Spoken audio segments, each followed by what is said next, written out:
On connaît très bien le don du sang, mais malheureusement beaucoup moins le don de moelle osseuse. À l'occasion de la semaine nationale, un bus va sillonner la France afin de mobiliser la population à ce geste qui ne présente aucun risque pour le donneur. Aujourd'hui, le bus était place Garibaldi. Si vous avez entre 18 et 50 ans et en bonne santé, alors n'hésitez pas à donner votre moelle osseuse. Une simple prise de sang ou prélèvement salivaire permettra de déterminer votre carte d'identité tissulaire et de vous inscrire sur le registre des donneurs anonymes. Reportage au CHU de Nice, Nathalie Morin, Laurence Buise.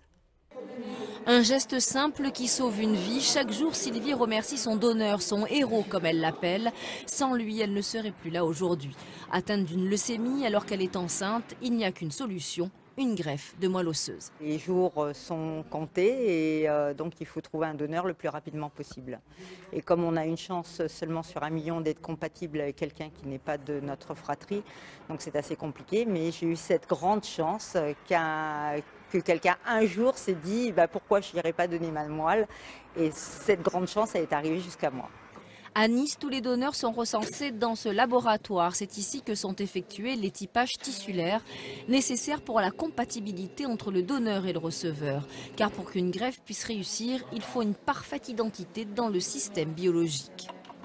En théorie, on a une chance sur 4 d'avoir un frère ou une sœur compatible. Et si malheureusement le patient n'a pas cette chance-là, on va interroger pour lui une base de donneurs volontaires qui est mondiale, qui est internationale. Et ça, c'est fantastique parce qu'en France, on est très peu nombreux à être inscrits. On est à peu près 248 000 donneurs, alors qu'il y a 26 millions de donneurs dans le monde. Et bien évidemment, pour les patients, on part 90% du temps chercher le donneur à l'extérieur de France.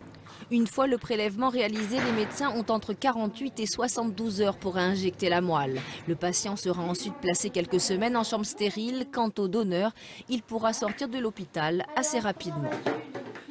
À vous, ça vous prend une matinée, mais à quelqu'un, ça sauve une vie entière. Donc, il faut faire le rapport et voilà. La récompense qu'on a, c'est l'efficacité de la thérapie. Il n'y a pas de récompense pécuniaire, il n'y a pas de... C'est efficace, point quoi. Donner sa moelle est un engagement sur le long terme, puisqu'une fois inscrit, le donneur n'entendra parler du centre que s'il y a un patient qui lui correspond. À ce moment-là seulement, le prélèvement de moelle se fera.